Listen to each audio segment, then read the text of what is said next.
Welcome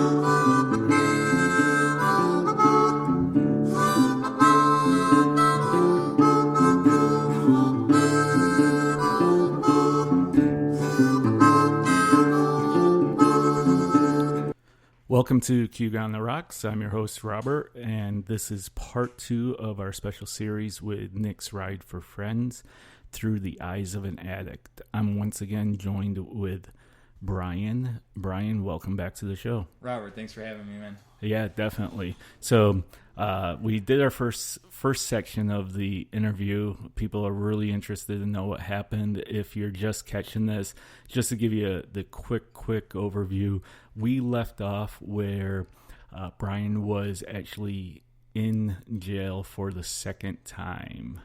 So that is where we left off. We have not actually gotten into any of the recovery story yet, but that is coming, and that is actually fascinating. But at this point, you're just getting out of the jail again. You're still selling, but at this point, you have not actually gotten into heroin or anything like that. Is that correct? Yes, just the painkillers. The painkillers. But before I get into the war stories, I wanted to commend you on a great interview with Cameron's Bakery. Oh, and Adriana and Tony there, but awesome job. I love Cameron's. Yeah, they have some great food. Their pizza's amazing, and they were actually so generous as to bring in a couple dozen donuts for us that we shared. Donuts. We shared with everybody who was at AT Wally's yesterday with that. So I'm acquaintances with Adriana, and I've never gotten a free donut. So see, I feel pretty special. I guess you just have to start a podcast if you want free food. I'm walk in there with a mic next time and be like, free donuts. Speak here. But, no, yeah, and I appreciate you having me back with Q on the Rocks, and so like to talk about where we're kind of at, I think we discussed like some of that, like our self-destructive behavior. It goes way beyond the using, it's about an underlying neurology, and not so much like our outward actions, and I feel like we get so caught up in like the war stories and the focusing on like the stopping that we forget why we're using in the first place. Mm-hmm. And if I can just backtrack really quick, I think I mentioned in part 1 about like at the core of this disease, is this selfishness and self-centeredness, and like this self-loathing, this poor self-image. And I got caught up, when I was listening to the recap of the first episode about like the story of my grandfather. And I forgot to mention that, like, they had lived in Hornell, and I'm from Rochester, so it's like an hour and a half drive. And because of the close-knitness of our family, that day that I was set to take off for Florida, they made the trip at like 8 a.m., unbeknownst to me. I don't know if they had scheduled it with my mother, but, like, they wanted to see me off. And, I got the call at like 9 a.m., and, never even bothered to come back to the house and meet up with them. I was at a female's house sleeping over, and I got the call and couldn't even be bothered to come back to see him off. And so by the time that I rolled out of bed and was able to make it back, it might have been 11:30, and they left. They had left upset because I couldn't be bothered to be there. And, looking back on those kind of things, like I never had a chance to see my grandfather again. Right. So that was one of like those last things that was left in my mind. So like, again, like just the core of the disease is self-centeredness and, the poor self-image, and like we carry that guilt and shame with us for so long. But, to pick up where we're at with jail, so like I'd gone back, I think I left it where I have a pill habit at this point, with the opiates. Yes. And the last like real thing I can remember was like the anxiety, having to call every day, because like regardless if I was found out guilty of that charge, it was a violation of probation because I had police contact. So then I ended up having to like call every day for a month, and like I'm doing my best to stay clean because I just did a 9-month stint. I'd gotten high within like an hour of getting out of jail, and now like I'm just waiting, calling daily every night, wondering if tomorrow's going to be the day. The warrant goes through, and I remember like being so distraught about having to go back in because of the first experience that like on the way to getting dropped off to jail, I manipulated or verbally forced my mother to pull into one of my spots, and like I left her in the car for like 45 minutes while I went in and just fucking ripped line after line after line so I could get right. And I remember going into jail that night and like them having to separate me from the rest of the inmates because I was just so out of it. You know, I'm sure they chalked up as fear for my safety, but like I was just so out of it. Like, I don't know. And that sits with me. And like that time, actually, I think that was another 6-month stint. Like I was on 23-hour lockdown, you know, because of like that first night in holding and processing. And it's no fun being in a cell for 23 hours a day, you know. But so I get out. You know, and that's kind of like where we're at right now. Yep. And again, like I think so. One quick thing, not to interrupt, but I think that it's a good place to point out that we think about this addiction, and a lot of times you think about just the person who's the addict, yes. But it just is a ripple effect as to how many lives just one person will end up affecting because of that. You know, so far, you've already had a tough time because you weren't able to see your grandparents off. Your mom now, I'm sure your dad's affected by it. Friends, family, everybody around you is actually being affected by the choices that you're making. Right, and this is just light at this point. Right. And again, when I say I'm grateful, and I know that Nick's ride is grateful, and I'm sure if anyone in the recovery community is grateful, because hopefully, you know, when organizations like yourself allow us to have a voice, you know, hopefully it sheds some of the stigma and myths attached with addiction, because like right now we're just talking about what I'm using externally to cope with stuff that's going on internally. Right. You know? So I do appreciate that, but yeah, so. And looking back, too, like, I'm so grateful for when we get to the point of where we're at today, because, like, when I was locked up, let's say that was a year and a half total, you know, in between stays. There was no NA meetings that came in there, no Bible study. There was no, you know, transition coordinators or peer advocates. It was hope we don't see you again. So the whole time I'm in there, there's no rehabilitation going on. I'm just resentful, and I think most people that probably suffer from substance use disorder would agree that the reason I pick up is also primarily my inability to face life on its own terms. So, like, I'm in there for something, granted, I didn't do wrong, so, like, I already harbor a resentment for that.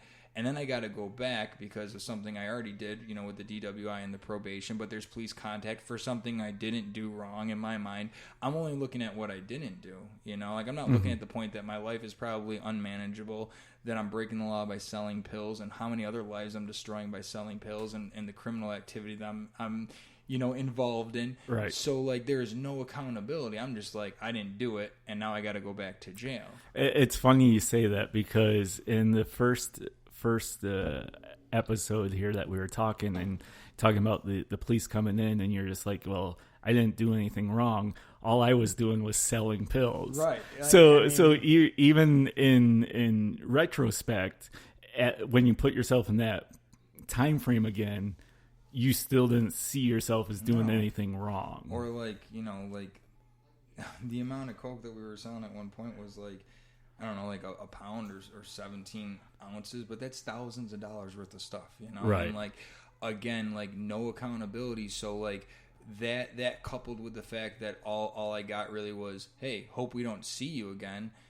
Within an hour of hitting the streets, I'd already lined something up. In fact, I'm calling people from the phone being like, look, you owe me this, or, you know, you took this while I was locked up. You need to have something waiting for me when I get out. And I did, you know, like people met me at my house. Like it was just a fiasco. Like no, looking back, I mean, I remember when they brought me in for like the arraignment, like I had like 20 people, and I think like it was like someone had a sign it even, you know, and they're like free Bush, you know what I mean? Like it's just a complete circus, you know, like just no maturity about what was going on, and no accountability, just poor self-pity, you know?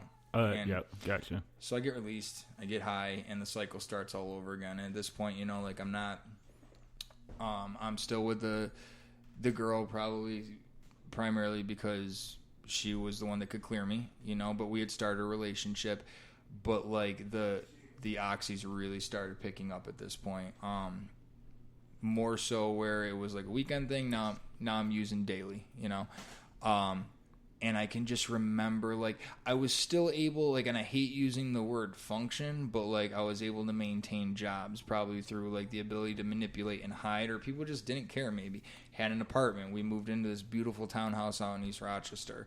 You know, had an automobile. Probably living paycheck to paycheck, but I'm selling on the side, so it's okay. And then, again, this is unbeknownst to anybody. You know, like, people would have no idea because just, you know, we're master manipulators.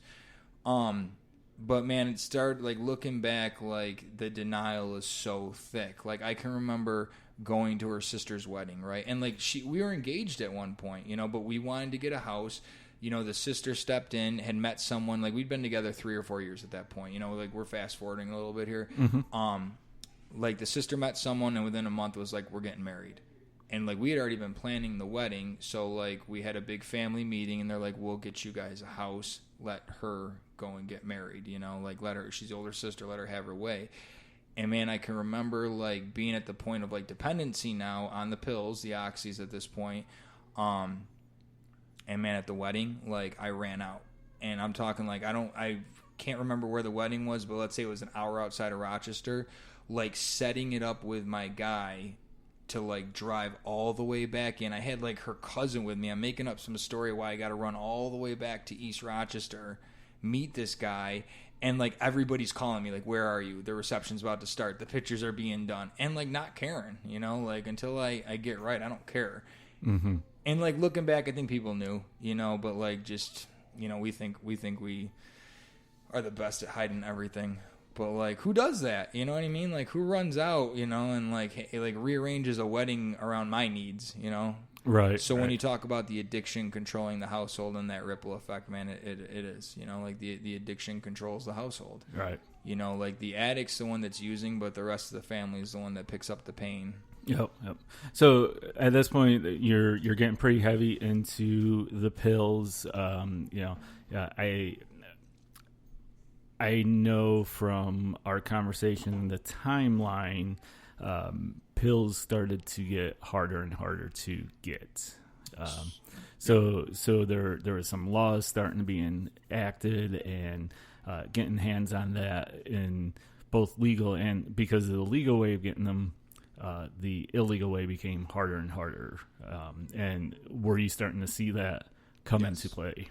So, and around this time, because it's going to blur a little bit here for me looking back that long, but so, like, I'm in this relationship, we're set to be engaged.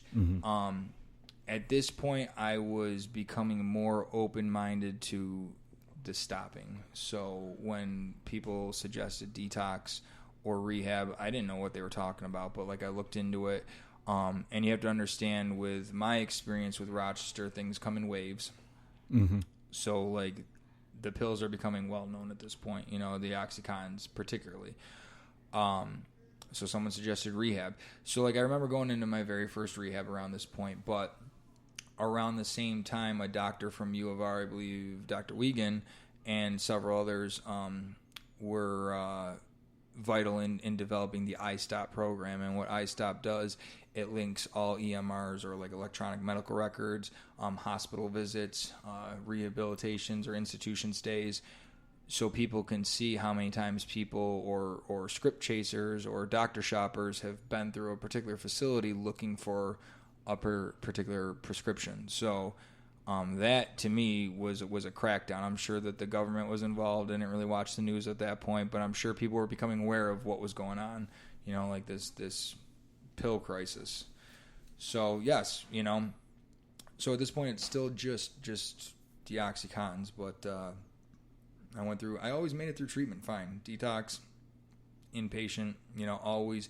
It was when I was released to my own recognizance that, you know, I kept going back to the same things, the easy money, you know, the draw to the street life. You know, people talk about, you know, it's not just the substances that we become addicted to. We become addicted to the rituals. We become addicted to the streets, and, like, all that was appealing because there was some, I don't know, I can only summarize it as an internal void, you know, like, right. What do I need all this external validation for, especially harmful as it is, you know?